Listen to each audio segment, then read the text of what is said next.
Cae la tarde y en un rincón de la ciudad, en un pequeño jardín, alguien cuenta una historia, reflexiona en voz baja o conversa, paseándose bajo los árboles. Es hora de volver a casa, bajar la velocidad y darle tiempo al tiempo. Christian Warnken nos abre la verja de su jardín para que respiremos aire puro y oxigenemos el espíritu. En Pauta, aquí comienza Desde el Jardín.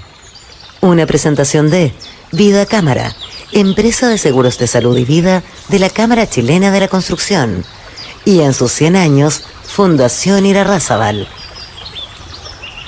Lo esencial de toda exploración será volver al propio jardín y ver las cosas por primera vez, decía el poeta T.S. Eliot, y cuando son exactamente las 8:01 de la tarde, he abierto la verja de mi jardín para que todos ustedes puedan entrar y compartir conversaciones, divagaciones, jardinería del espíritu. Muy buenas tardes, queridos y queridas radiovidentes que me están escuchando en Temuco, en Valparaíso, en Viña del Mar, en Santiago, y también me pueden ver a través de pauta.cl o tal vez me estén escuchando en Spotify, ahí también se puede escuchar desde el jardín. Les doy las buenas tardes, ya la noche ha caído por lo menos en esta ciudad y hoy día quiero pasearme no por un jardín, sino que pasearme de nuevo por un bosque. Cada cierto tiempo acudo a un amigo del jardín, un viejo amigo del jardín, no viejo porque él sea viejo, es porque es un amigo que frecuentemente y desde hace mucho tiempo ha paseado conmigo por el jardín para hablar de bosques y entrar dentro del bosque. Él es ingeniero forestal, escritor, autor de diversos libros sobre el bosque, el tema del paisaje y la historia ambiental del sur del país. Por ejemplo, un libro memorable sobre el que conversamos hace muchos años, pero en otro programa, en La belleza de pensar, La huella del fuego, historia del paisaje y uso del fuego en el sur del país, se los recomiendo, editorial Pehuen. De la naturaleza al paisaje, ecología y arquitectura del paisaje del sur, editorial Cultrún. El paisaje de las plantaciones forestales y su ecología, editorial FSC. El paisaje de praderas arboladas y los bosques nativos del sur de Chile, ese libro está en prensa, es Luis Otero, que está hoy día en el jardín. Querido Luis, qué gusto de saludarte cuando son ya las 8:03 de la tarde, aquí en un rincón de esta ciudad y tú allá en la querida Valdivia. ¿Cómo te va? Gracias Cristian, muy bien, gracias por esta invitación de nuevo, encontrarnos aquí en el bosque. Siempre hay que encontrarse en el bosque, yo creo. Hay que volver al bosque. Fíjate tú que hoy día me desplacé fuera de Santiago y avanzando hacia la zona costera del litoral, veía la sequedad brutal, casi un paisaje apocalíptico, te diría. Cuando uno siente un calor tan fuerte en invierno, empieza a sentir la sensación apocalíptica, que me recordó algunos cuentos de Ray Bradbury, pero también algunas películas de ciencia ficción más contemporáneas. El cambio climático en toda su expresión, que lo estamos viendo con las inundaciones en China, en Alemania, la advertencia de Angela Merkel de tomar medidas urgentes.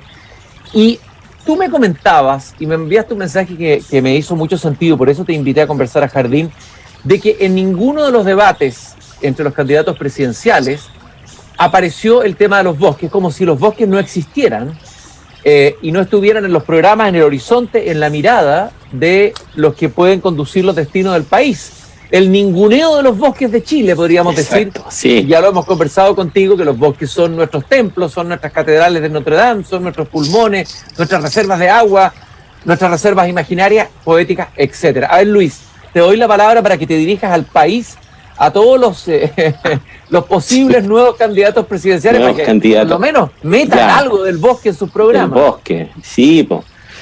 Mira, es que lo que pasa es que nosotros venimos de una cultura minera, Cristian, y de una cultura agrícola. Entonces el bosque siempre ha sido algo externo, así que está lejos, que es inalcanzable, que está más allá de las ciudades y de lo habitable, ¿no es cierto? La gente interesada por la naturaleza, por supuesto que los visita, pero en la cultura general del chileno no existe el bosque, a pesar de que el 50%, casi el 50% del territorio nacional tiene bosques y vegetación natural.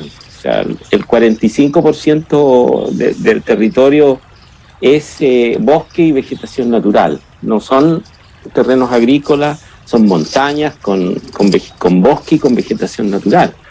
Y eso no está en los programas, es increíble. Eso revela un poco la mirada citadina de los candidatos y la mirada centralista también.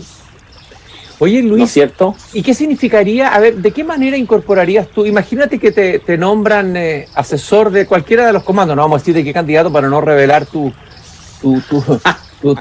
visión. A lo mejor no hay ningún candidato que te represente tampoco, cosa que no es nada extraño en estos tiempos. La orfandad política es un sentimiento de orfandad política. Es muy difícil tener un candidato. Es muy difícil. Pero imaginemos que tuvieras la posibilidad de proponer. ¿Cómo incorporarías tú los bosques en un programa? ¿Cuáles serían las ideas fuerzas de esa presencia del bosque en la mirada de la política pública, por decirlo así?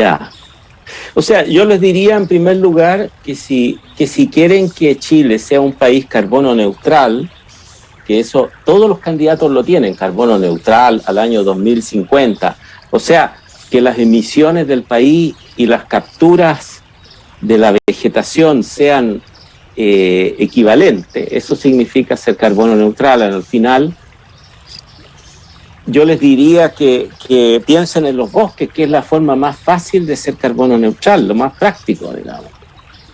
Los bosques capturan, viven del CO2. La madera es un 90% CO2. Entonces, si queremos ser carbono neutral, tenemos que tener más bosques y mejores bosques. Eso es lo primero. Y lo otro, es que si queremos tener agua, los bosques y la vegetación natural es la que junta el agua de la lluvia para que no se vaya por el río inmediatamente hacia el mar. Lo decía Neruda en su poema Oda a la erosión de la provincia de Malleco. Decía algo así como hoy ya el verde se ha ido y el agua se va por los ríos al mar. Para que no se vaya al mar el agua de un solo zócate, necesitamos bosques que retengan el agua. Debajo del bosque se retiene el agua. Ahora, esos bosques que necesitamos, tú dices que están, pero algunos me imagino que están en vías de extinción o se están secando. Me imagino que el comportamiento en el cambio climático tú lo vas a explicar. ¿Qué se puede hacer? Plantar bosque nativo se toma mucho tiempo. ¿Cómo se hace para aumentar la superficie de bosque? Mira, Chile tiene una experiencia que es única en el mundo, que ningún país ha logrado, que son plantar árboles en el desierto.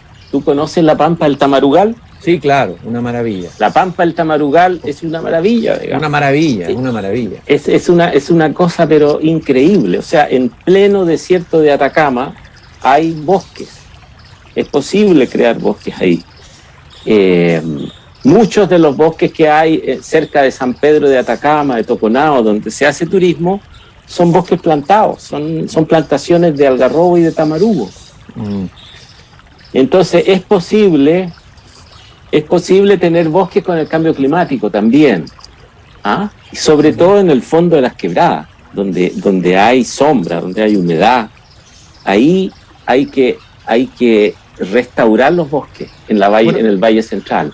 Tú decías, Luis, al comienzo que la mayoría de los programas y las políticas públicas las hacen citadinos, gente que no se ha sacado los zapatos y ha entrado a pata pelada al bosque, claro, que no ha tenido la experiencia que tuvo el niño Neruda y que relata en Confieso que he vivido, una experiencia vital, que la tuve yo porque tuve un tío que me llevó cuando niño al bosque y me enamoré del bosque nativo y le he transmitido a mis hijos, etcétera.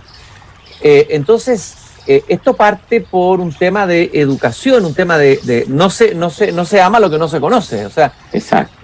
Y habría que aprovechar a hacer la experiencia del bosque, lo hemos hablado tanto, una escuela al interior del bosque, ahora que no se puede hacer clases en los colegios, sacar a los niños donde haya bosque, donde sea, ¿no? Y partir por la educación, ¿no? Sí, exacto. En los países nórdicos ellos están llevando hoy día a los niños a los bosques, no hacen clase en la sala, hacen clase en el bosque, ¿no es cierto? En el bosque se puede aprender, botánica, obviamente, se puede aprender biología, se puede aprender matemáticas, se puede dibujar, ¿no es cierto? Tú puedes dibujar las flores. Todos los naturalistas del siglo XIX, por ejemplo, los grandes naturalistas como Filippi, como Gay, como todos estos grandes naturalistas, Scottberg, eran dibujantes, grandes dibujantes, lo mismo que Humboldt también. Entonces tú puedes hacer arte en el bosque. Y Humboldt hablaba del Naturgemälde, que es la pintura del bosque, la pintura del paisaje. ¿Ah? Entonces tú puedes enseñar todo en el bosque, puedes enseñar historia. Yo hice un libro de historia basado en el bosque, que a ti te encanta. Sí, por supuesto que sí. Estoy conversando con Luis Otero, podríamos decir no boscólogo porque suena horrible, sino que un apasionado de los bosques. Bosquímano. Un bosquímano que ha seguido la huella del fuego, pero también la huella del paisaje del sur, la huella de la arquitectura, de la ecología, diferentes huellas que nos llevan de alguna manera a una mirada sobre nuestro paisaje, sobre nuestra geografía distinta de la mirada tan simplona y tan pobre que tenemos hoy sobre nuestro paisaje y nuestra realidad. Ahora, este cambio climático en curso dramático siempre son malas noticias, pero también queremos dar alguna buena noticia de qué es lo que se puede hacer, porque la otra posibilidad es caer en el discurso apocalíptico, paralizarse y esperar la catástrofe, digamos, ¿no? Sí. Sin embargo, también hay caminos intermedios y me gustaría saber qué se podría ir haciendo, pequeñas acciones, pequeños grandes pasos. Fíjate que creo que alguna vez comentamos un libro maravilloso, creo que te lo recomendé, de un escritor francés que se llama Georges Jonot, El hombre que plantaba árboles. Que es la historia de Jonot, que antes de la guerra mundial va a visitar una zona en las montañas, en la zona como de Provenza. Te lo voy a mandar de regalo, Luis, para que lo conozcas. Qué bueno. Ya. Oye, y se encuentra con un lugar que era había sido un bosque, pero ya habían usado el bosque para carbón, habían desaparecido las aldeas, pequeñas aldeas, no había nada, no había pájaro, no había agua, o una tierra baldía. Pero se encuentra con un señor anónimo que no hablaba nada, de pocas palabras, un hombre muy rústico, vivía en una cabaña y descubre, a poco de conocerlo, que él se dedicaba a plantar, tenía como recogía bellotas y plantaba árboles, plantó. Sí. Se va a la guerra, vuelve a la guerra y cuando vuelve, hay ya un vergel. Sí. Habían pájaros, había agua, o sea, un hombre logró hacer lo que la política pública no había hecho. ¿Qué podemos hacer como cultura, como país, pequeños pasos, digamos, en este camino de recuperar el bosque en Chile? Esa historia yo la he leído, pero son solo resúmenes, así que si tú me mandas el libro sería fabuloso. Yo sé que esa persona estuvo plantando bellotas. No sé si durante la guerra, él se escapó parece que del reclutamiento militar ahí en Alemania y se fue a sembrar bellotas de quercus, de encinos. Mira. Y hoy esos bosques existen. O sea, el tipo, mientras todos los demás se mataban y se descuartizaban, él sembraba los bosques del futuro que hoy día están en los Alpes o en alguna zona de los Alpes. Eso podemos hacer acá, mientras el resto se mata en discusiones. Estériles, en debates artificiales, en polaridades absurdas. Sí. Cada chileno podría plantar, por ejemplo, 20, 25 árboles al año, a la orilla de un río, en una quebrada. En la zona central habría que plantar un quillay, habría que plantar un maitén. Aquí en el sur habría que plantar un roble, un coihue. Y si cada chileno planta 20, 25 árboles al año, el año 2050 seríamos carbono neutrales. O sea, todas las emisiones nuestras estarían capturadas por estos bosques que se plantarían.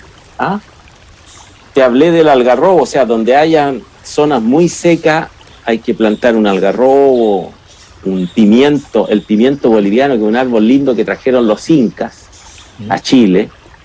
Es maravilloso el pimiento ese. Se usa en las plazas en Santiago, pero también se podría usar en las quebradas ahí, y es un árbol nativo casi, digamos, viene de Perú y Bolivia, pero es un árbol nativo, ¿sí? Los peruanos y los bolivianos son igual que nosotros.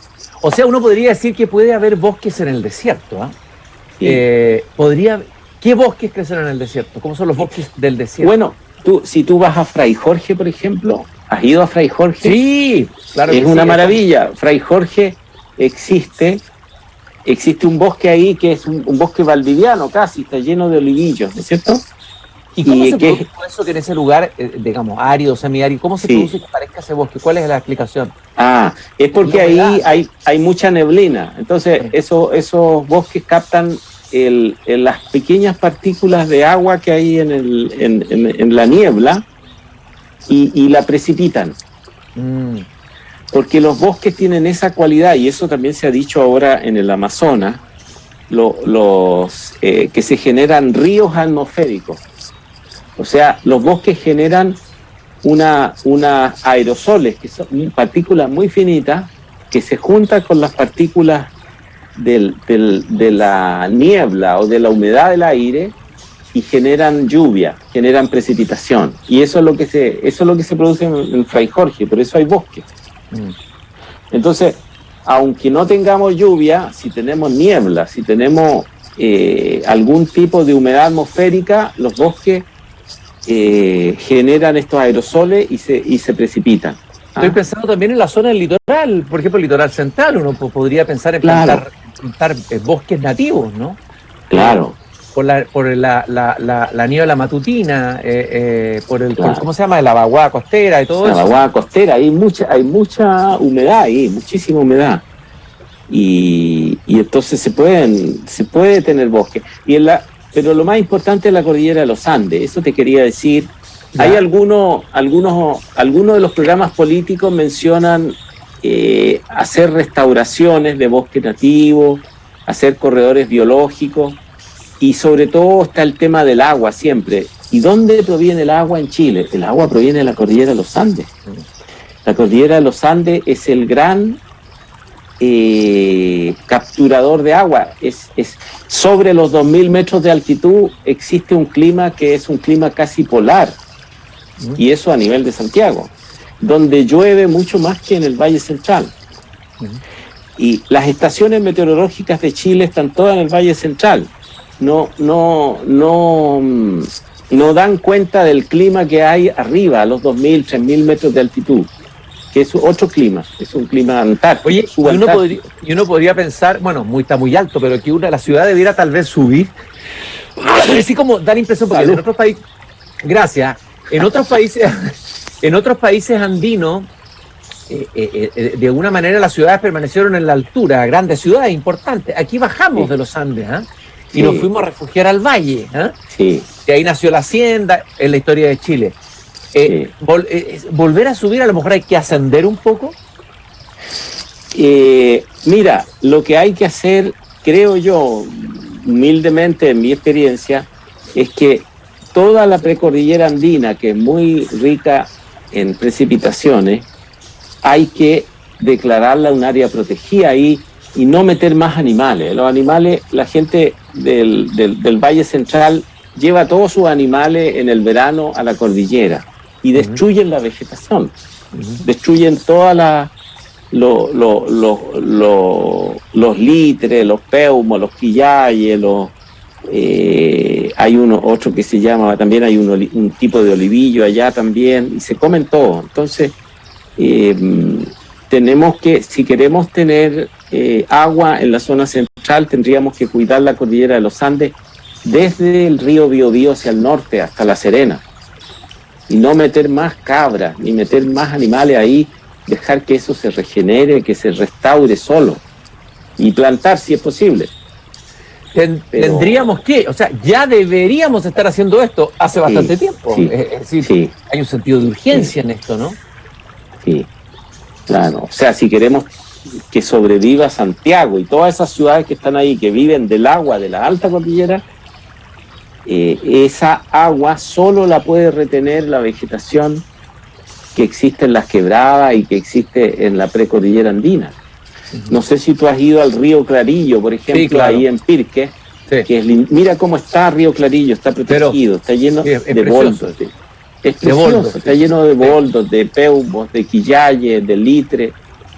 ¿Por qué? Porque se protegió. Así podríamos tener todas las quebradas de la precordillera y tendríamos agua. El río, el agua que viene ahí es porque están esos bosques. Hemos hablado otras veces de esto, pero probablemente el que nos está escuchando ahora, estamos en vivo aquí en Desde el Jardín. Estoy con Luis Otero, ingeniero forestal, escritor, profesor de la Universidad de Valdivia, la Universidad Austral de Valdivia. Luis, ¿qué está pasando? ¿Y qué va a pasar, digamos, con los bosques, con la selva fría sureña, el bosque valdiviano? ¿Cuál es el proceso si este cambio climático continúa y así parece que se acelera y se radicaliza en los próximos años? ¿Qué va a pasar con esos bosques? ¿Van a inventar alguna forma ellos mismos de protegerse o están condenados finalmente a la extinción? Oye, bueno, yo estoy medio retirado de la Universidad Austral. Todavía hago algunas cosas, pero sigo siendo como investigador asociado. Para aclarar eso. Para aclarar el tema institucional. Pero a mí me importa el biotero más que la institución. Me importa el ser humano, no la institución. Eso. Claro, las instituciones son medios. Son medios nomás. Y ese es el problema, que a veces las instituciones se colocan por sobre los seres humanos. Sí, pues, claro. Tenemos burócratas, tenemos intermediarios y bueno, a veces bloquean la iniciativa individual. Pero ese es otro tema que podríamos hablar otra vez. Claro. Están al servicio nuestro, no nosotros al servicio de ellos. Exactamente. Por muy respetables que sean, obviamente, esas instituciones. Claro. Entonces, dicho esto, ¿qué va a pasar? Dices tú. ¿Qué está pasando efectivamente? ¿Cómo está estudiado? Si alguien lo ha estudiado, tú lo has estudiado, sabes más o menos el devenir. Imaginémonos, sigue el cambio climático, no se ve que retroceda. Sí. Dicen que hay que tomar, Angela Merkel llama ahí a acelerar las medidas, pero eso significa que el avance ha sido mucho mayor de lo que se esperaba, mucho más rápido. ¿Qué va a pasar con ese bosque nativo? ¿Ese bosque nativo va a morir, va a extinguirse? ¿Lo vamos a ver morir? Sí. ¿O va a inventar formas se va a va a autorregenerarse, transformarse? Sí. ¿Qué va a ocurrir? Mira, lo más eso nadie lo sabe bien, pero aquí tenemos unos bosques que son estos bosques de perturbaciones o catástrofes, porque la cordillera de los Andes y todo Chile es un área de perturbaciones y catástrofes permanentes por volcanismo, terremotos, etcétera. Y hay unas especies que son los notofagus, que se llaman, que es una familia de árboles donde está el coihue, el roble, el raulí, la lenga, el ñirre, y esos notofagus son especies súper adaptadas a las perturbaciones naturales, volcanismo, incendio, etcétera. Entonces colonizan rápido esos terrenos. El que corre riesgo es la selva valdiviana, que esa selva casi subtropical, digamos, llena de olivillos, de ulmos, de tepas, de laureles, de arrayanes. Esa selva podría quedar en alguna medida más restringida a largo plazo. O sea, esa es la que corre peligro. El resto de los bosques son muy resilientes, los bosques nativos. Tuviste que Chile, nuestra historia ahí es de mucho incendio y se quemaron grandes superficies en el siglo pasado. Y hoy día están convertidas en bosques, en renovales de coihue, de roble, raulí, de canelo. Entonces, la fuerza de la naturaleza es inmensa también. Pero esos bosques complejos, los bosques más antiguos, el bosque valdiviano antiguo de muchos estratos y de muchas especies, yo creo que puede sufrir bastante. ¿Y dónde hay más notofagus? ¿Dónde hay bosques, dónde abunda en la cordillera de los Andes, por el hecho de ser una cordillera volcánica. Ahí es donde reinan los notofagus. El rey del bosque es el coihue. Es el rey del bosque austral. Ese es el rey del bosque. ¿Por qué el coihue es el rey del bosque? Porque es un árbol que se adapta a los incendios, a los deslizamientos de suelo, a los suelos malos. ¿Me entiendes? Cuando hay un suelo que es mala calidad, está el coihue. Cuando es de buena calidad, tú tienes roble, tienes raulí. ¿Ah? En ese sentido, el coigüe es más aperrado. Es el rey, pero es un rey aperrado. Aperrado, súper aperrado. Otro, el roble es un noble, pero aristocrático, que no resiste mucho las adversidades. Sí, el roble, el raulí son la clase alta, sí, muy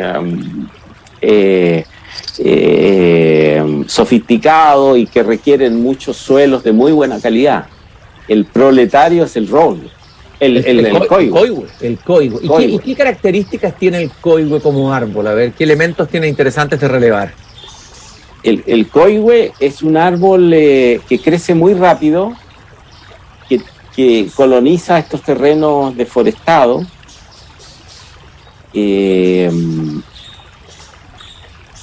La madera es maravillosa también del coigüe, muy linda, es preciosa. Pero ese es más difícil de trabajar que el raulí. El raulí es la madera ideal, es fácil de trabajar, se seca bien. El coigüe es más aperrado, pero tiene una madera más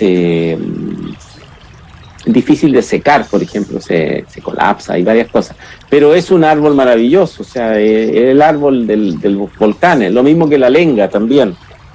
La lenga está arriba, corona los volcanes. También es sobreviviente la lenga. Es sobreviviente. Ya. Es resiliente, sobreviviente. Son escuelas de resiliencia estos bosques en Otopago, estos bosques en las alturas. Nuestras escuelas de resiliencia. Estoy hablando con Luis Otero, son como clases de bosque que tenemos a esta hora, son las 8:27, me he entretenido mucho, siempre aprendo mucho y me encanta volver a conversar contigo y a pasearme, aunque sea imaginariamente contigo, Luis, por los bosques, aunque con Luis quiero decir, nos hemos paseado varias veces, me ha llevado varias veces a entrar en algunos bosques muy hermosos en el sur, y espero que lo hagamos luego. Luis, en los últimos minutitos que nos quedan, Luis, volvamos a las políticas públicas y a los programas. A ver, ¿qué plantearías tú o qué elemento plantearías tú esencial de un programa? No una constitución, porque yo no sé si en la constitución se puede hablar de bosque. ¿Tú hablarías de bosque en la constitución? Puede ser muy específico o como un símbolo, no sé. En la constitución yo pondría que los bosques deben manejarse en forma sostenible para que las generaciones futuras disfruten de la misma cantidad y calidad de bosques que tenemos nosotros o más. Nada más, pondría una frase así. Pondría una frase así. Pero lo que en políticas públicas yo diría que habría que pensar que el bosque es la gran estrategia para la carbono neutralidad. Entonces necesitamos plantar bosques nativos, 3 millones de hectáreas de bosques nativos, hay que plantar unas 3 millones, hay que restaurar unas 3 millones de hectáreas de bosques que están degradados, sobre todo de Biobío al sur. Tenemos que proteger las cuencas, ¿no es cierto?, con la vegetación natural de Biobío al norte. De Biobío al norte estoy hablando en realidad también. Y tenemos que usar más madera. O sea, nuestras casas, en los países desarrollados el 80% de la vivienda es de madera. En Chile el 20%. Una vivienda de madera es carbono, es CO2 retenido. Es CO2 que está ahí. Son 20 toneladas de CO2 que quedan retenidas por 30, 50, 100, 200 años. Las casas pueden durar, en Chiloé hay casas de 300 años, hay iglesias de 300 años de madera. Entonces podemos usar la madera para vestirnos, en vez de usar petróleo, en vez de usar poliéster, por ejemplo. El poliéster es una fibra del petróleo. Podemos usar fibras de celulosa. En Valdivia hay una planta de fibra de celulosa que es textil, es para vestirse. Entonces tenemos que vestirnos de madera, vivir en casas de madera, y de esa forma vamos a ser carbono neutrales. Eso le diría yo. Hombres de madera, los habitantes de Chile. Y es más, dan ganas aquí casi de proclamar la creación del Partido del Bosque o el Partido de los Bosques, cuyo secretario general obviamente que vas a ser tú y yo el primer afiliado. No sé cuántos adherentes, pero sería bonito, un partido de los bosques. Los partidos hoy día son muy ideológicos, son muy abstractos, pero el partido de los bosques es algo concreto, da una imagen bonito. aunque sea un candidato testimonial que vaya a todos los debates, así como el señor Artés, fíjate, saca el 0,01, pero da un testimonio de lo que él cree, no es que yo esté de acuerdo con él. ¿Ah? Pero si hay grupos del feminismo, hay grupos... ¿Por qué no? Pues la minoría de los bosques. La minoría... tendría que haber un grupo por los bosques que... Los hombres de madera. Oye, sería precioso. Luis, hay que pensar esta idea, no hay que desecharla. Yo te quiero agradecer, querido Luis, que me hayas acompañado a caminar por mi jardín y por los bosques con toda esta reflexión tan importante. Le vamos a enviar estos insumos a los candidatos o precandidatos a la presidencia de la República y espero muy pronto tenerte conversando de nuevo conmigo en el jardín o caminando juntos en un bosque en el sur, querido. Maravilloso. Luis. Que nos demos un baño de bosque juntos, porque eso relaja, libera las tensiones, hace meditar. Los baños de bosque son otra cosa que debería estar en los programas de los políticos. Baño de bosques para los políticos en primer lugar, para que se relajen un poco el nervio. Lo primero de todo. Sí. Querido y querida radiovidente, estamos cerrando la verja de mi jardín. Soy el jardinero de madera, un hombre de madera más, después de lo que me ha dicho Luis. Recordarles que este programa cuenta con el auspicio de Fundación Irarrázaval en sus 100 años y Seguros de Vida de Cámara Chilena de la Construcción. Mañana a las 8 de la tarde volvemos a abrir la verja de este jardín. Un gran abrazo de jardín a bosque, querido Luis. Un abrazo para ti, Cristian, y toda tu cruzada por salvar este país y su cultura. Oye, el símbolo del partido es un chucao en la bandera, de todas maneras. El chucao es del bosque, ¿no? Claro, no una bandera verde con un chucao al medio. El chucao es nuestro símbolo. Compañero Luis Otero, presidente, ya. Compañero chucao, presidente. Hasta la próxima, Luis. Chao. Chao.